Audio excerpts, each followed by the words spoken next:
Oh, ladders. How I hate you.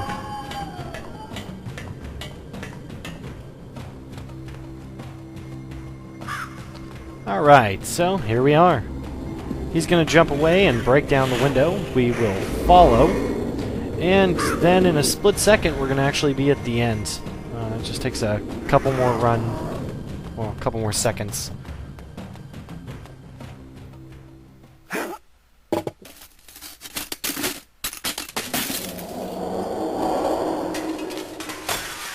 Bom bom bom bom. I have no idea what made Kane think that was a good idea to just follow him like that, but, you know, whatever. And yes, I did just load from a save. Well, not from a save. It's actually from a previous death, but whatever. Actually not very interesting, so we'll just go ahead and beat the crap out of him again for me. So, the secret to the beginning of this fight. Pretty much all you have to do is ring these bells and then beat the crap out of him as much as possible. Now, you do want to be a little bit careful because he can do an unblockable attack here while you're in the middle of that combo if you aren't quick. But if you do this right, you can actually get multiple attacks in, especially if you don't have a very far distance to run for him.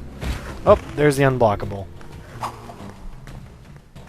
You can also chain that. Sometimes you'll get hit 2 or 3 times, so sometimes it's better to play it a little bit safe.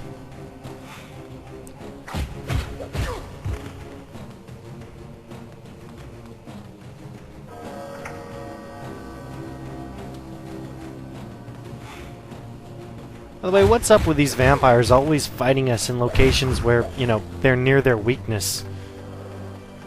It's pretty much a theme for the series. I mean, Zephon fights you during the fire, right next to the fire. Melchiah near a grinder, which can kill him. Terrell near that furnace. Bad, bad planning.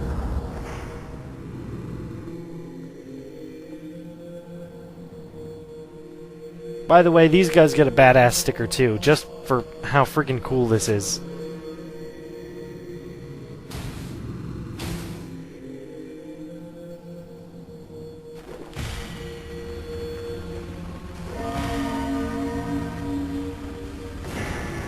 They're like SWAT team priests. Anyways, they don't ever be that badass again, so we'll just go ahead and ignore them forever now.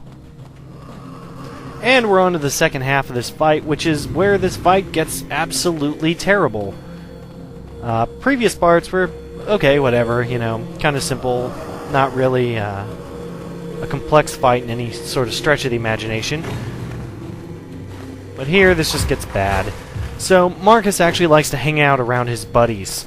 The best way to actually get him to fight you is to see if you can engage him in combat near some of his friends.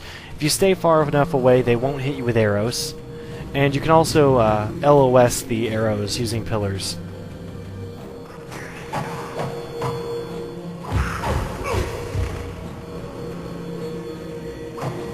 Now, thankfully, these guys up top just don't seem to continue to spawn for me. I've actually seen them respawn before. I'm not quite sure what triggers it and what doesn't. But hey, you know, I guess it's part lucky and part crappy. The crappy part is that I can't actually show you one of the cheaper and more interesting ways to defeat Marcus. By the way, he will continue making taunts at you, and since, thankfully, you can actually see him back there while he's moving around, you can sort of try to catch him. Now, one of the more impressive ways to actually beat this fight is to beat the crap out of one of these guys and then grab them. Let's see if I can get him. Nope, he's still dodging. And we'll try again. No, so it looks like that's not going to happen. But you can actually grab them and throw them against the bell over here, and if you do so, it will hurt Marcus, and you can actually use that when he's in his next form, making the fight much easier. However, I don't have that option now because they just won't respawn. Wonderful. And so with a quick fade, we'll catch up to this guy and get some more hits in, engaging his final form. Now the great thing is you can actually string hits here. I would recommend doing this. It takes a little bit of timing, so you hit him just when he comes up, and not a little bit later when he'll actually get away like that. Thankfully, we've got a law life down there, so that made it a little bit easier. Now, the downside is Marcus has just become permanently invisible. He will flicker every now and then and sort of dance on your periphery and make you go insane because you think you've actually found him, but you fucking haven't. So, instead of actually making you guys watch me finish this fight in normal time, which I believe takes about 6 minutes... oh, there he is. Okay, so that's kind of how the fight goes. So, enjoy this sped-up version of my insane looking for this guy. How do you find what you can't see when an invisible guy goes on a crime spree? He's gone. So tell me, where did he go? That invisible. He's a menace to the town and to property. He wants to be in charge of you and me, I guess. How do you find what you can't see when an invisible guy goes on a crime spree? Invisible.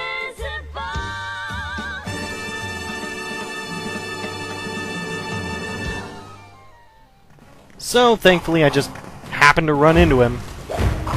And, yeah, I definitely don't let this opportunity go to waste. Gotta kill him now, because I know I'll never find him again. Barely made that.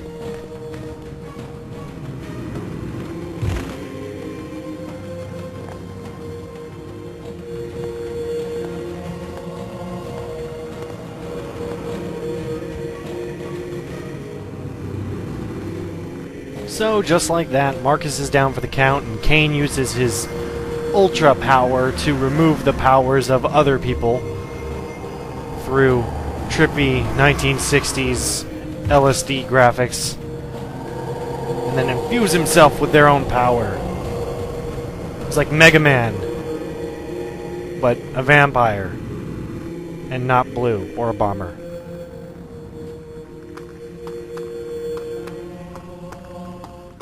Old man, do you live? Yes. Yes, I do. I must thank you for destroying that fiend. He robbed me of my mind.